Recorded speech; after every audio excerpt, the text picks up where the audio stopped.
దానియేలు గ్రంథం 2వ అధ్యాయం 44వ వచనాన్ని చూద్దాం. ఆ రాజుల కాలములలో పరలోకమందున్న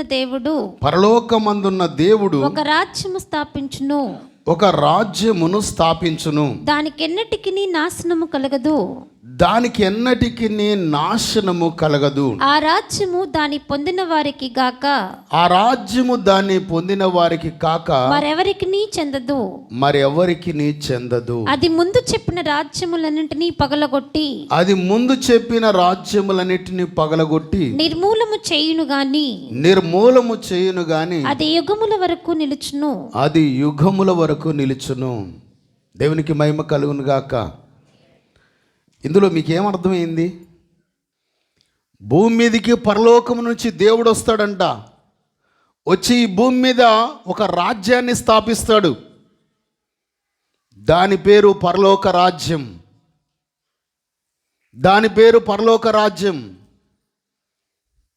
ప్రియమైన దేవుని బిడ్డలారా, ఇప్పటి వరకు మీరు అనుకుంటున్నారు సంఘము అంటే చర్చ్ అంటే ఏదో అనుకుంటున్నారు. ఈరోజు చెప్పే మాట జాగ్రత్త వినండి. ఈ అంశాన్ని నువ్వు బాగా అర్థం చేసుకోవడానికి ట్రై చేయి. సమస్తాన్ని పక్కన పడేసేసి అవి బతకడానికి చాలరా, నేను ఈ రాజ్యంలో పనిచేయాలనుకుంటావు, ఈ రాజ్యం కోసం పోరాడాలనుకుంటావు, ఈ రాజ్యం కోసం బతకాలనుకుంటావు, ఆ రాజ్యం కోసం చచ్చిపోవాలనుకుంటావు. అందుకే బాగా అర్థం చేసుకోండి. పరలోకం నుండి దేవుడే ఈ భూమి మీదకి వచ్చి ఒక రాజ్యాన్ని కడతాడంట. మన ఇప్పుడు పరిపాలించే వాళ్ళు ఎవరు? మన రాష్ట్రాన్ని పరిపాలించేది ఎవరు అమ్మా? వైసీపీ. దేశాన్ని పరిపాలించేది బీజేపీ. ఇట్లాగా దేవుడు పరలోకం నుండి దిగొచ్చి రాజులు పరిపాలించారు, బ్రిటిష్ వాళ్ళు పరిపాలించారు, ఇలా ఎన్నో ఈ భూమి మీద మానవుల్ని పరిపాలించారు. కానీ దేవుడు పరిపాలిస్తాడంట ఈ భూమి మీద. దానికి రాజు ఎవరో తెలుసా? ఆ రాజ్యానికి యేసు ప్రభువారే. అందుకే పరలోకం నుంచి దేవుడు ఈ భూమి మీదకి వచ్చింది ఒక రాజ్యాన్ని స్థాపించటానికి. మీరు అనుకున్నట్లు ఏదో ఒక భక్తిలా కాదు. ఆ రాజ్యములో ఎవరైతే పనిచేస్తారో, ఆ రాజ్యం కోసం ఎవరైతే ప్రయాసపడతారో, తన్ను కూడా ఒక ఏరియాకి రాజుని చేస్తాడు దేవుడు. అందుకే బైబిల్లో యేసు ప్రభువారిని ఎందుకు చంపేయాలనుకున్నాడు తెలుసా? హేరోదు రాజు నేను రాజు అయి ఉండగా మళ్ళీ ఆయన రాజు ఎవరు? నేను రాజును ఇక్కడ. హేరోదు రాజు ఇంకో రాజు పుట్టాడంటే ఆ రాజును చంపేయాలనుకుంటున్నాడు.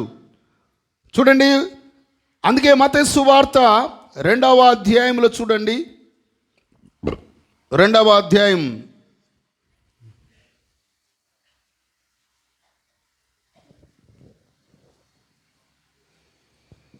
2వ వచనం నుంచి చదువుదాం. యూదుల రాజుగా పుట్టినవాడెక్కడనున్నాడు? తూర్పు దిక్కున మేము ఆయన నక్షత్రము చూచి ఆయనను పూజింపవచ్చితమని చెప్పిరి.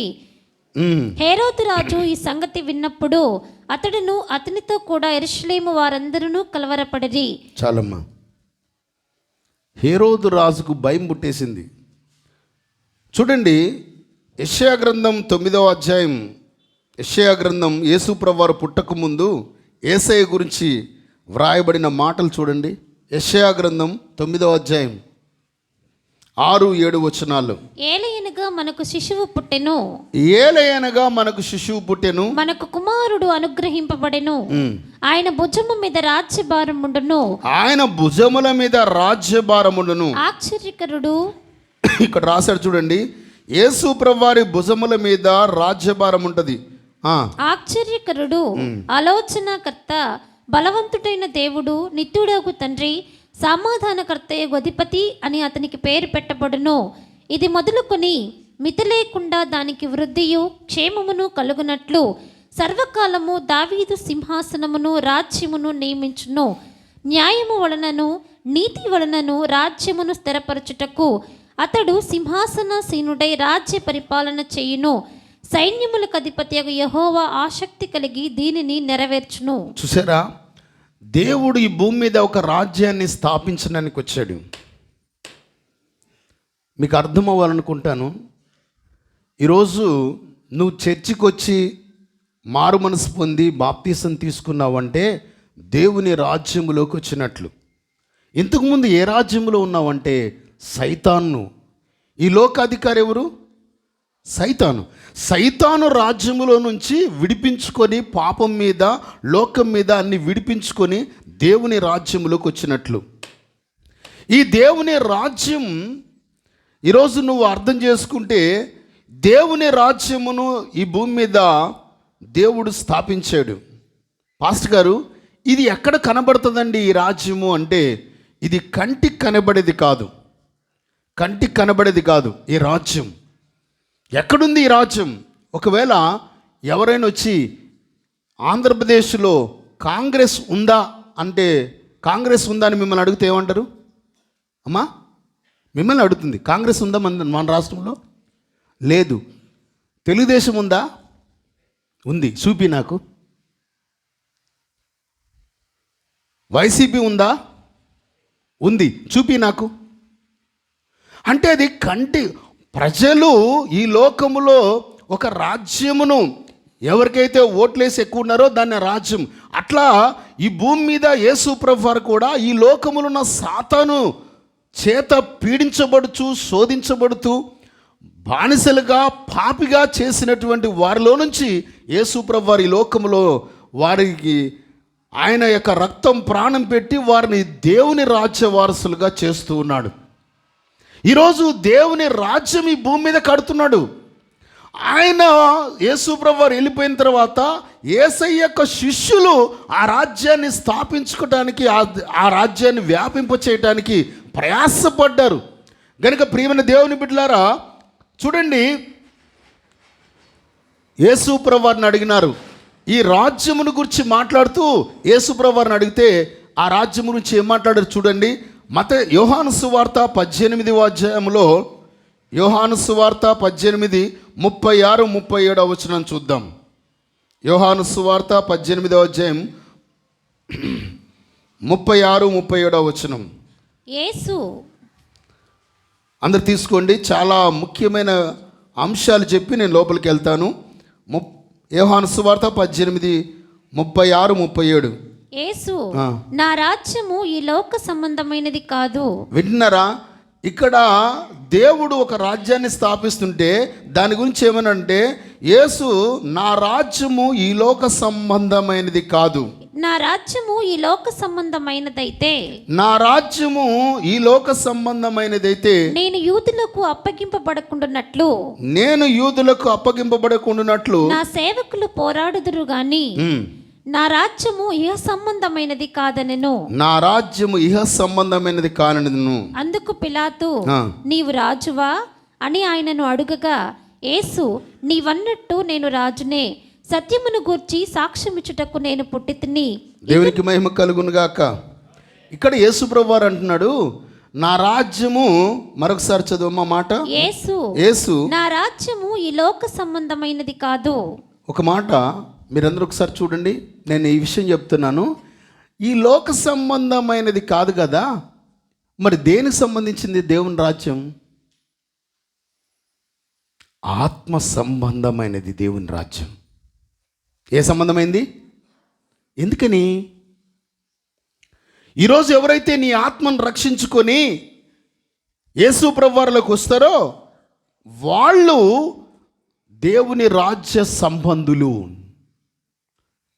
లేకపోతే లోక సంబంధులు, లేకపోతే సాతాను సంబంధులు. అందుకనే ఎవరైతే ఈ లోకం యేసు ప్రభువారిని అంగీకరించి మారు మనసు పొంది బాప్తీసం తీసుకున్న వాళ్ళు దేవుని రాజ్యములోకి వస్తారు. దేవుని రాజ్య సంబంధులు వాళ్ళు. అందుకే దీన్ని ఆత్మ సంబంధమైన రాజ్యం అంటారు. ఏమంటారు? ఎందుకని? యోహాను సువార్త 4:24 చూడండి. యోహాను సువార్త 4:24. దేవుడు ఆత్మ గనుక. యోహాను సువార్త 4:24 చదవమ్మా. దేవుడు ఆత్మ గనుక. చెప్పండి అమ్మా అందరూ. బాగా చెప్పండి. ఒక్కసారి మీరు చూడండి. దేవుడు ఆత్మ గనుక ఆయన స్థాపించినది కూడా ఆత్మ సంబంధమైన రాజ్యం. ఈరోజు నువ్వు చక్కగా వింటే, చక్కగా గ్రహిస్తే నీ జీవితములో ఆశీర్వాదము, దీవెన అనేది నీకు అర్థమైద్ది, లేకపోతే అర్థమవుదు. ఆశీర్వాదము, దీవెన అనేది ఇప్పుడు అర్థమైద్ది నీకు.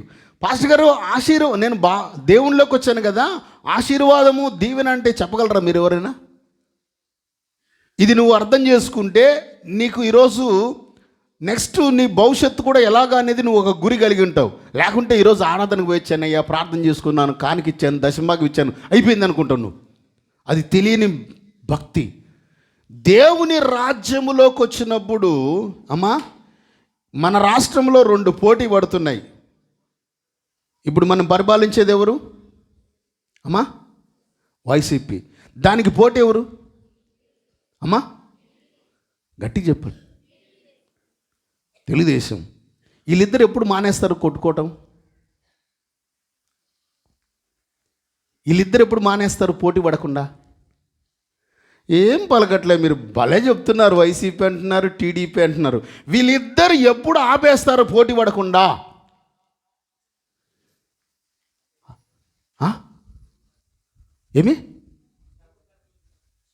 ఏం అర్థం కాలే, కొంచెం గట్టిగా మాట్లాడండి. కాదు, జీవితంలో పోరాడుతూనే ఉంటారు ఇద్దరు. దేవుళ్ళకి వచ్చిన నీవు సాతానుతో జీవితాంతం పోరాడాల్సిందే.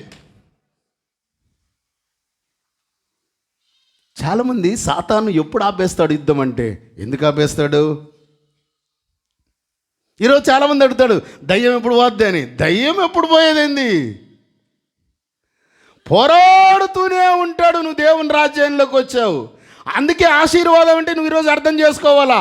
నువ్వు ఉద్యోగం చేస్తున్నావా? యేసయ్యలోకి వచ్చి నిన్ను నాశనం చేయాలని చూస్తాడు. నువ్వు వ్యాపారం చేస్తున్నావా? నిన్ను పాడు చేయాలని చూస్తాడు. నీ ఆరోగ్యాన్ని పాడు చేయాలని చూస్తాడు. నీ కుటుంబాన్ని నాశనం చేయాలని చూస్తాడు. అందుకే ఎప్పుడు నిరంతరం పోరాటం ఉండనే ఉంటుంది దేవుని రాజ్యానికి, సాతాను రాజ్యానికి. పాస్టర్ గారు, అయితే మనం రేపు మంచి దానికి తగినటువంటి సిద్ధపాటు ఈరోజు నువ్వు గ్రహించుకోకపోతే నువ్వు చేసే భక్తి ఉపయోగం లేదైతే. ఆశీర్వాదము, దీవెన అంటే ఏంటో తెలుసా? దేవునిలోకి వచ్చిన తర్వాత నిరంతరం నువ్వు పోరాడాలా. ఎవరితో పోరాడాలా? సాతానుతో. ఆడు కనబడతాడా? కనబడు. సాతాను ఎవరు? దురాత్మ. దేవుడు ఎవరు? దైవాత్మ. అది కనబడని యుద్ధం. ప్రేమ దేవుని పిల్లరా, దేవునిలోకి వచ్చిన నీకు యుద్ధం ఉందని తెలుసా? దేవునిలోకి వచ్చిన నీకు యుద్ధం ఉందని తెలుసా? హలో, నీ భార్య బాగా ప్రార్థన చేస్తుంది అనుకో, నీ భర్త బాగా ప్రార్థన చేస్తున్నాడు అనుకో, తల్లిదండ్రులు బాగా ప్రార్థన చేస్తున్నాడు అనుకోండి, తల్లిదండ్రులు బాగా సంపాదిస్తున్నాడు అనుకోండి, కొడుకును పాడు చేయాలా, కూతుర్ని పాడు చేయాలా, కుటుంబాన్ని నాశనం చేయాలని చూస్తున్నాడు. మీరేమో సంపాదన మీద అన్నారు, ఈడేమో ఈ కుటుంబం మీద పడ్డాడు. నువ్వు బాగా బిజినెస్ చేస్తున్నావు అనుకో, బిజినెస్ పాడు చేయాలని చూస్తాడు. బట్ కనబడదది. అది ఆత్మ సంబంధమైన యుద్ధం, అది ఆగని యుద్ధం. ఈ యుద్ధం భూమి మీద ఎవరికి తెలీదు. చాలామంది క్రైస్తవులు కూడా గుర్తించట్లేదు, బైబిల్ పట్టిన వాళ్ళు కూడా గ్రహించట్లేదు. ఈ భూమి మీద యేసు ప్రభువు వారు స్థాపించిన ఆ రాజ్యాన్ని గురించి అలాంటి ఆలోచన, జ్ఞానం కూడా వాళ్ళకి కలగట్లేదు. అందుకే దీన్ని అర్థం చేసుకోవడానికి చాలా ప్రయత్నిస్తున్నాను. అందుకే నువ్వు ఏం పనులను చేసుకో, నీ ఇష్టం వచ్చిన పని చేయి, నిన్ను నాశనం చేయటానికి. అందుకే యేసు ప్రభువు వారు చెప్తాడు యోహాను సువార్త 10:10. ఒకసారి చూడదాం. యోహాను సువార్త 10:10. చాలాసార్లు ఈ విషయాన్ని చెప్తుంటాను, మీరు గమనించండి. యోహాను సువార్త 10:10. దాన్ని చాలాసార్లు చెప్పినా దాన్ని ఒకసారి గమనించండి, దాన్ని బాగా చదవండి, దాన్ని బాగా మీ హృదయంలోకి తీసుకోండి. చూడండి, యోహాను సువార్త 10:10. దొంగతనమును, దొంగతనమును, హత్యను, నాశనమును చేయుటకు వచ్చును గాని మరి దేనికి నీరాడు. ఎవడు ఈ దొంగ? ఈ దొంగ భూమి మీద శరీరాన్ని ధరించుకొని వస్తే పోలీసులకు అప్పచెప్పొచ్చు, కానీ ఈ దొంగకు శరీరం లేదు. వాడు ఆత్మస్వరూపి. నువ్వేం చేసినా ఓడిపోతావు, నువ్వేం చేసినా తృప్తి ఉండదు, నువ్వేం చేసినా బాధపడుతూ ఉంటావు, ఎంత సంపాదించినా ఏడుస్తూ ఉంటావు. నీకంటూ కూర్చుంటే తృప్తి లేదు, చదువుకున్నా తృప్తి లేదు, సంపాదించినా తృప్తి లేదు, పెళ్లి చేసుకున్నా తృప్తి లేదు, వ్యాపారం చేసిన తృప్తి లేదు, జీవితం మీదనే తృప్తి లేదు. దీన్ని నువ్వు అర్థం చేసుకుంటే నిన్ను ఓడించేది, నిన్ను దొంగతనం చేసేది, నీ జీవితాన్ని పాడు చేసేది ఈ లోకములో ఎవడో తెలుసా? సాతాను. నేను వాక్యానికి ఇంత ప్రాధాన్యత ఇచ్చేది అందుకే. ఇక్కడికి వచ్చే వాళ్ళంతా కూడా వాక్యాన్ని అర్థం చేసుకోవడానికే నేను ప్రయాసపడతా. నువ్వేదో భక్తి అనుకోవద్దు దీన్ని. దేవుని వాక్యం ఒక శక్తి.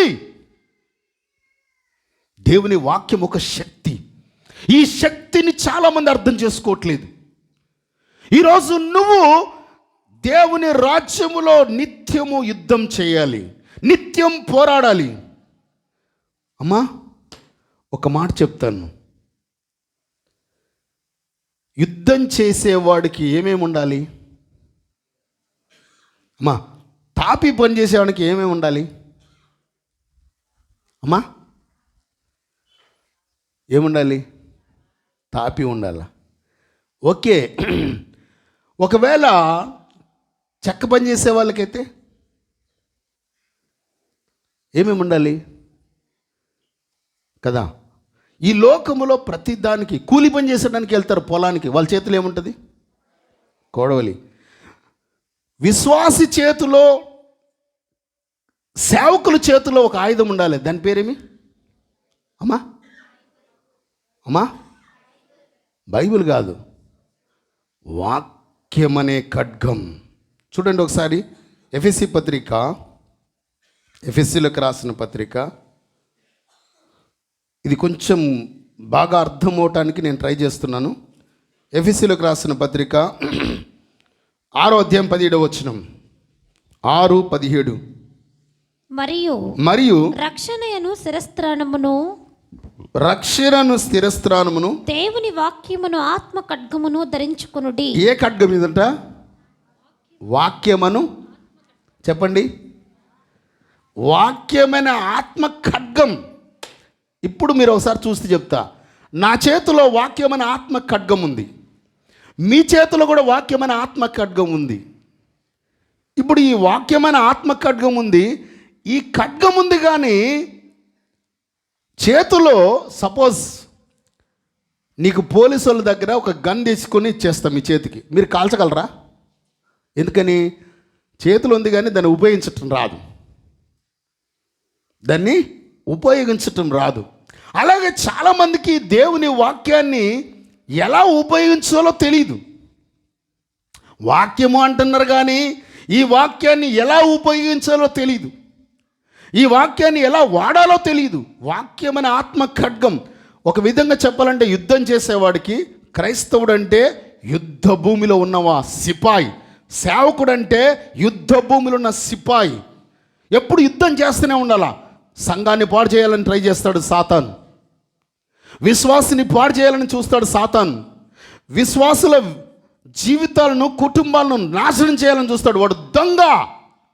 నువ్వు ఆ దొంగను పట్టించుకోవట్లేదు. మీ ఇంట్లోకి వస్తున్నాడు, మీ ఒంట్లోకి వస్తున్నాడు, మీ జీవితంలోకి వస్తున్నాడు, మీ వ్యాపారంలోకి వస్తున్నాడు, మీ కుటుంబంలోకి వస్తున్నాడు, మిమ్మల్ని అన్ని విధాలుగా పాడు చేస్తున్నాడు. అది మీరు గ్రహించట్లేదు, మీరు గుర్తించట్లేదు.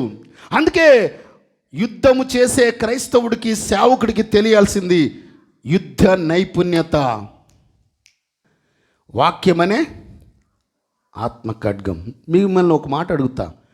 మనకు దేవుడిచ్చే సర్వాంగ కవచం వాక్యమనే ఆత్మ ఖడ్గం ఉంది. అవును, యుద్ధం చేసేవాడికి శత్రువు ఎవరో తెలియాలి. ఎవరు? శత్రువు ఎవరో తెలియాలి. ఒక మాట అంటాను, మిమ్మల్ని అడుగుతున్నాను, శత్రువును మనం గుర్తించాలి. శత్రువుని తెలియకుండా మనం ఎలాగ చేస్తాం? చూడండి, మిమ్మల్ని ఒక మాట అడగాలనుకుంటున్నాను. శత్రువుడు గుర్తించటం.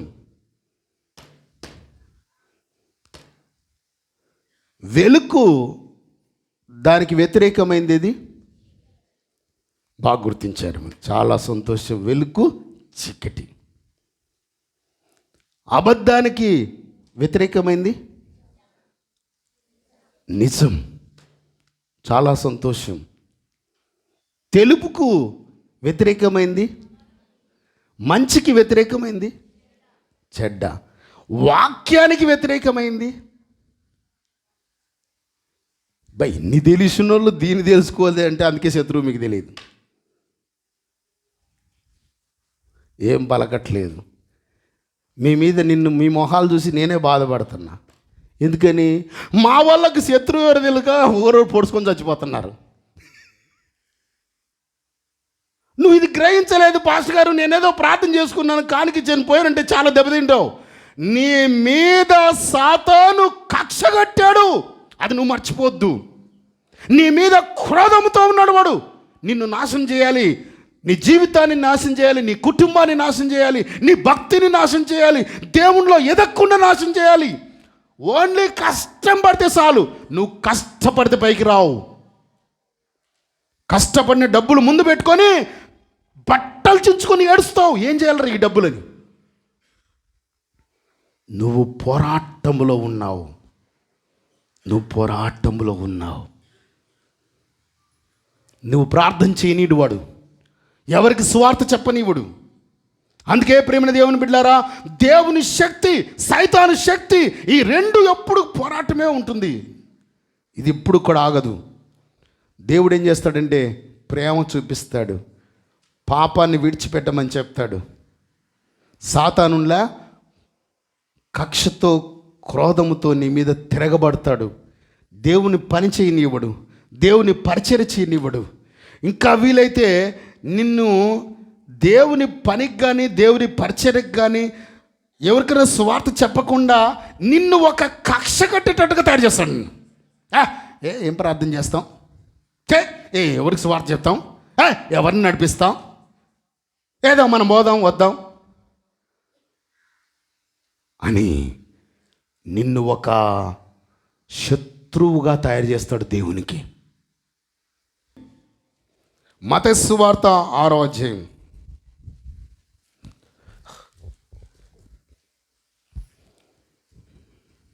మత్తయి సువార్త, ఇది చెప్పి నేను ముగించేస్తాను. మత్తయి సువార్త 6వ అధ్యాయం 9వ వచనం. కాబట్టి ప్రార్థన చేసే ప్రతి ఒక్కరు దీన్ని గమనించండి. కాబట్టి మీరిలాగు ప్రార్థన చేయుడి. మీరిలాగూ ప్రార్థన చేయండి. ప్రార్థన నేర్పిస్తున్నాడు శిష్యులకి. పరలోకమందున్న మా తండ్రి. చాలమ్మా, వాళ్ళు ఎప్పుడు ప్రతి వారం చేస్తారు కదా, వాళ్ళకి అంతా తెలుసు ఆ ప్రార్థన.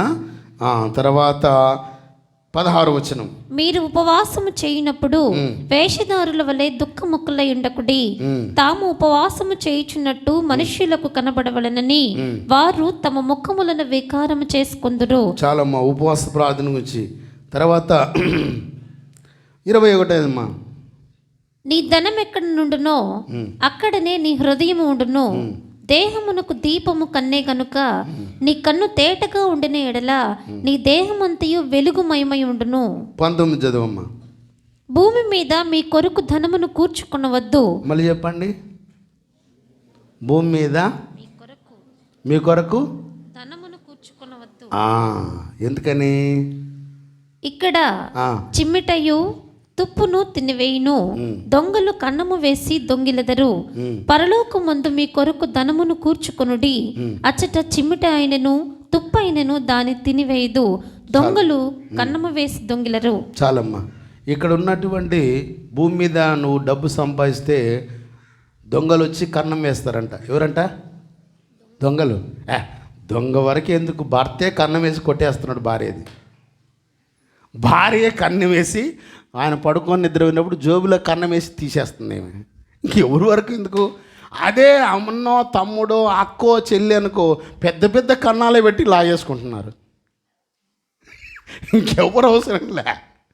వీళ్ళకి శత్రువు ఎవరు? మనం ఏది సంపాదించాలనో అక్కో చెల్లెలో తమ్ముడో భర్తో భార్యో ఎవరి కన్నాలు వాళ్ళు వేస్తున్నారు. ఒకడేమో తన్ని పంపిస్తున్నాడు, అత్త మామ దగ్గర తీసుకురాపో, పెద్ద కన్నం పెట్టి తీసుకురాపో అంటాడు. వీడు ఎవరాడు? అల్లుడు కదా. ఎవరు పట్టికి వాళ్ళు కన్నాలు వేసుకుంటున్నారు, లాక్కేస్తున్నారు. దొంగ వరకు అవసరం లేదు, ఇదే పెద్ద దొంగ. ఎక్కడో దొంగలు ఉంటారండి, ఇంట్లోనే ఉన్నారు దొంగలు మనం సంపాదించే సంపాదనకి కదా. ఎవరెవరు చీపురు పెట్టుకొని ఊడ్చుకొని పోతుంటారు. అందుకే మిమ్మల్ని ఎప్పుడైనా చూస్తాను, హలో, దేవుడిచ్చే ధనం ప్రపంచములో ఎవ్వరు దొంగలించలేరు. పాస్టర్ గారు, దేవుడిచ్చే ధనం ఎలా ఉంటుంది? దేవుడిచ్చే ధనం ఎలా ఉంటుంది? అందుకే చదవండి. ఇంకా నేను దీంట్లో అన్ని విషయాలు చెప్పి ముగించాలనుకుంటున్నాను. 25 అమ్మా. అందువలన నేను మీతో చెప్పినదేమనగా, ఏమి తిందుమో ఏమి త్రాగుదుమో అని మీ ప్రాణమును గూర్చి అయినను, ఏమి ధరించుకుందుమో అని మీ దేహమును గూర్చి అయినను చింతింపకుడి. ఏంటమ్మా? ఏమి తిందుమో ఏమి త్రాగుదుమో. నేను చూసినంత వరకు ఈ యొక్క చుట్టుపక్కల ఎక్కడ మీటింగ్ పెట్టినా తినటానికి టైం అయిపోతుంది, తినటానికి టైం అయిపోతుంది. చర్చిలో కూడా తినటానికి ఎప్పుడు తిండి గురించే. తిందుము, తాగుదుము, ధరించుకుందుము. చూడండి, నీ జీవితంలో ఎప్పుడు నువ్వు తిండి గురించి, బట్టల గురించి, బతకడం గురించి ఆలోచిస్తే దేవునిలో నువ్వు దేవుడిచ్చేదాన్ని పొందలేవు. ఇది నేను ముగిస్తూ చెప్తున్న మాట. ఇవన్నీ చెప్పుకుంటూ వస్తున్నాడు. నువ్వు ధనాన్ని గురించి, తినేదాని గురించి, బట్టల గురించి ఇవన్నీ మీరు ఆలోచించకూడదు. ఒక మినిట్ చెప్పనా?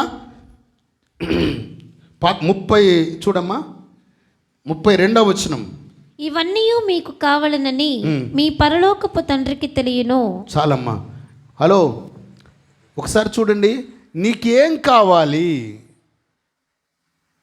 నీకు తినటానికి ఏం కావాలి, తాగటానికి ఏం కావాలి, చూసుకోవడానికి, ఇవన్నీ కూడా ఏం కావాలని పరలోకపు తండ్రికి తెలుసు.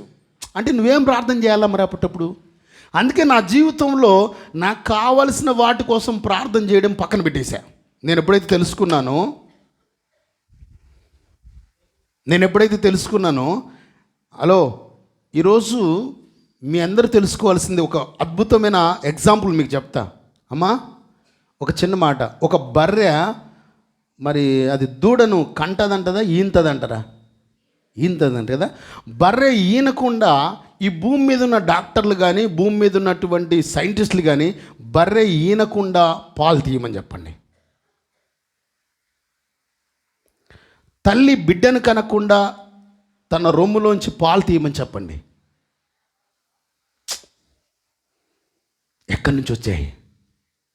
బిడ్డ పుట్టంగానే ఈరోజు పాలు వస్తున్నాయి తల్లికి. బర్రె ఈనంగానే పాలు వస్తున్నాయి. ఎక్కడి నుంచి వస్తున్నాయి అవి? ఎలా? ఒక రక్తం పాలగా ఎలా మారుతుంది? అందుకే ప్రపంచంలో తల్లి పాలు తాగినవాడు చచ్చిపోయే వరకు ఏ పవర్ ఉంటుంది చెప్పండి? ఏ పవర్ ఉంటుంది? దేవుని పవర్ ఉంటుందా? ఏముంటుంది? ఈ మధ్య బాగా తెలుసుకున్నారు మీరు. ఏది? Immunity power. ఎందుకని? కరోనా రాకుండా, ఇవన్నీ రాకుండా. అందుకే తల్లి పాలను మించిన పాలు ఈ భూమి మీద లేవు. అందుకనే మీతో చెప్తున్న మాట, ఈరోజు తల్లి పాలు ఎక్కడి నుంచి వచ్చాయి? ఈరోజు చాలామంది, అమ్మా మేము సంపాదిస్తేనే కదా మేము తినేది. ఏంది నువ్వు తినేది? అర్ధరాత్రికి తింటావు. నువ్వు కష్టపడి అర్ధరాత్రికి తింటావు, మళ్ళీ పొద్దున్నే అరక్క ఎత్తుకుంటుంటావు. తినేది కూడా టయానికి తినకుండా. జీవితంలో ఎంతోమంది ఉన్నారు తినకుండా జీవితాన్ని గడిపిస్తున్నారు. ఏమంటే బిజీ బిజీ బిజీ. పొద్దున్నుంచి సాయంత్రం వరకు చాలామంది బిజీ. మరి ఏం తింటారంటే వాళ్ళు రోడ్డు మీద ఏదో చెత్త చెదారం తినేసి టీ తాగుతుంటారు. చెత్త చెదారమే వాళ్ళు తినేది. ఏమంటే బిజీ. చూడండి 31 చూడండి, 31 వచనం. కాబట్టి ఏమి తిందుమో బాగా ఆలోచించాలి. తినే విషయం బాగా ఆలోచించే వాళ్ళు ఏమి తిందుమో, ఏమి త్రాగుదుమో, ఏమి ధరించుకుందుమో అని చింతింపకుడి. అన్యజనులు వీటన్నిటి విషయమై విచారింతురు. ఎవరంట? అన్యజనులు. ఎవరంట? అన్యజనులు అంటే దేవుణ్ణి ఎరగనోళ్ళులా ఏం సంపాదించాలి, ఏం తినాలి, ఏం ధరించుకోవాలి, వీళ్ళు ప్రార్థన చేస్తారంట్లా. అట్లా లాస్ట్ 33 కాబట్టి ఇక్కడ అంటున్నాడు, కాబట్టి మీరు ఆయన రాజ్యమును నీతిని మొదట వెతకుడి. ఫాస్ట్ ఏం వెతకాలంట? ఆయన రాజ్యమును ఆయన నీతిని మొదట వెతుకుడి, అప్పుడు అవన్నీ మీకు అనుగ్రహింపబడును. మొత్తం ఏం కావాలని నీకు ఇస్తానంటున్నాడు దేవుడు. హలో, ఇది దేవుడిచ్చిన మాట. యేసు ప్రభువారు తన స్వయంగా చెప్పిన మాట. నేను ఒక రాజ్యాన్ని కట్టాను. మళ్ళీ చదవండి మాట అందరూ. కాబట్టి మీరు ఆయన రాజ్యమును నీతిని మొదట వెతుకుడి. అమ్మ, నేను ఒకసారి చూడాలనుకున్నాను. ఇప్పుడు మనం సపోజ్ వైసీపీని ఎత్తుక్కుంటూ వెళ్ళాలి. దీన్ని వైసీపీని ఎక్కడుంటుంది ఎత్తుక్కుంటూ వెళ్తే? అందుకే మీకు అర్థం అవ్వాలి చెప్పిన. తెలుగుదేశాన్ని ఎత్తుక్కుంటూ వెళ్ళాలి. ఎక్కడుంటుంది? చంద్రబాబు నాయుడు దగ్గర ఉంటుందా? వైసీపీ జగన్ దగ్గర ఉంటుందా? మరి ఎక్కడుంటుందండి? అందుకే కదా బైబిల్ చాలామందికి అర్థం కాక ఏదో భక్తి చేసి ప్రార్థన చేసి ఆమెని చెప్పేసి వెళ్ళిపోతున్నారు. వైసీపీ మీద కష్టపడేవాడు వైసీపీ జెండా ఎత్తుకొని తిరగాల. రండ్రా ఓట్లు వేయండి వైసీపీకి అని. తెలుగుదేశంలో పనిచేసేవాడు తెలుగుదేశం జెండా ఎత్తుకొని సువార్త ప్రకటించాలా. ఏ సువార్త? తెలుగుదేశం సువార్త. కాంగ్రెస్ వాడు కాంగ్రెస్ సువార్త. రండ్రా గెలిచాలని. అప్పుడు సోనియా గాంధీ అక్కడ సంతోషిస్తుంది. ఇప్పుడు నువ్వు ఏ జెండా బీక్తావు? దుర్బోధలు ఉండవా? దేవుని బోధలు ఉండవా? అసలు ఏ జెండా లేకుండా ఉండవా నువ్వు? అయ్యే బాబో, అదే కదా ఈరోజు నేను ఎట్లా మీకు అర్థమయ్యేటట్టు చెప్పాలో అనుకుని మదన పడుతున్న పొద్దున్నుంచి నేను. ఇది దేవుడు ఎవరైతే ఈ విషయాన్ని తెలుసుకున్నారో మొత్తాన్ని విడిచిపెట్టి బైబిల్ను వెంబడిస్తూ ప్రయాసపడుతున్నారు దేవుని రాజ్యాన్ని కట్టడానికి నిద్ర పట్టక. ఒక్కొక్క ఆత్మను సంపాదించి దేవుని ఆత్మ సంబంధమైన రాజ్యాన్ని కట్టాలని. నువ్వేమో ప్రశాంతంగా నిద్రపోయి దేవుణ్ణి ఆరాధించాను, దేవుని ప్రార్థించాను, మారు మనసు పొందాను, బాప్తీసం తీసుకున్నాను, నన్ను దేవుడు వాడుకుంటున్నాడా దురాత్మ వాడుకుంటుందా తెలియట్లే నీకు. తెల్లవారుజామున 3 గంటల టైంలో ఒక ఆయన ట్రైన్ దిగాడు. ట్రైన్ దిగి సూట్ కేసు తీసుకొని బ్యాగ్ పట్టుకొని వస్తూ ఉన్నాడు. ఆటో వాడు పరిగెత్తుకుంటూ వచ్చి, సార్ రండి సార్, ఎక్కడ పోవాలి సార్ అన్నాడు. పలానా లాడ్జికి వెళ్ళాలా అని. ఎంత అన్నాడు? నాకు 100 రూపాయలు అవుతుంది సార్ అని. ఇది పక్కనే కదయ్యా. ఉదయం 3 రూపాయలు ఎక్కిస్తే లేకపోతే 5 రూపాయలు 10 రూపాయలు ఇస్తే తీసుకుపోయి దించేస్తాడంటే.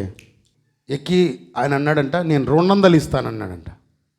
అదేంటి సార్, నేను 100 రూపాయలు జోక్ వేస్తున్నావా నా మీదంట? జోక్ కాదయ్యా, నిన్ను చూస్తే 200 ఇచ్చి నేను బండి స్టార్ట్ చేయమందుకు ఓ 3 ప్రశ్నలు అడుగుతా, చెప్పాలి నువ్వు అనంట. ఏం చెప్పండి? ఇప్పుడు నన్ను 100 రూపాయలు ఎందుకు అడిగావన్నాడంట. ఏం లేదు సార్, ఇది 3 గంటలకు తెల్లారులు మేలుకొని కూర్చున్నాను కదా. అదే కొంచెం 7 అయింది అనుకోండి, ఒక 25 రూపాయలు ఇస్తే తీసుకెళ్తాడు. అదే 8, 9 అయింది అనుకోండి, 3 రూపాయలు ఇస్తాడు, దింపేస్తాడు. ఓ, టైంకి ఇట్లా ఉందా, చాలా మంచిది, నీ టైం గురించి అడుగుదామని ఇవన్నీ అడుగుతున్నాడండి ఆయన. ఇంకేంటి సార్ అని అంట.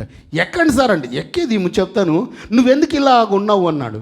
నా కర్మ సార్, మా నాయన ఎంత చెప్పినా చదువుకోలేదు సార్. ఆ 3 ఏళ్ళు చదువుకుంటే ఈ బతుకంతా మేలుకోరే ఉండాలి. అర్థమైంది అనుకుంటా భాష. దేవుని కోసం నువ్వు కొన్ని రోజులు కష్టపడితే రాత్రింబగళ్ళు నువ్వు మేలుకోవాల్సిన అవసరం లేదు.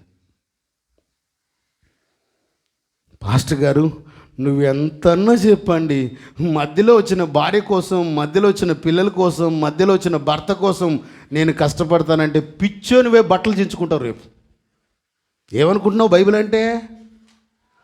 దేవుని రాజ్యం కోసం నువ్వు సర్వశక్తిని, ఆ సర్వాన్ని నువ్వు ప్రయాసపడి మారు మనసు పొంది బాప్తీసం తీసుకొని బల్ల తీసుకుంటూ ఒక అంతరంగమైన అంధకార సంబంధమైన పోరాటం పోరాడి నువ్వు ఆశీర్వాదకరంగా ఒక గొప్పగా కట్టబడాలి. దేవుని రాజ్యం కట్టడానికి నీ జీవితాన్ని ఖర్చు పెట్టాలి.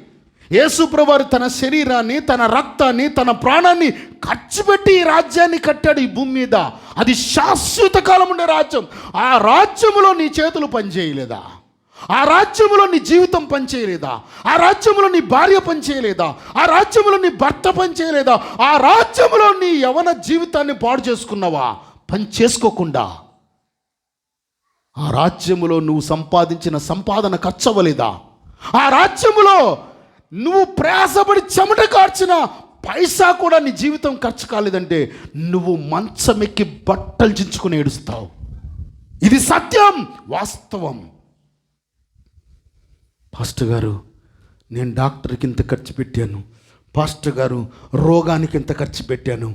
పాస్టర్ గారు, నా భార్య తెచ్చుకోవడానికి నేను ఇంత ఖర్చు పెట్టాను. పాస్టర్ గారు, కట్నానికి నా కూతురికి ఎంత ఖర్చు పెట్టాను, మా అల్లుడికి.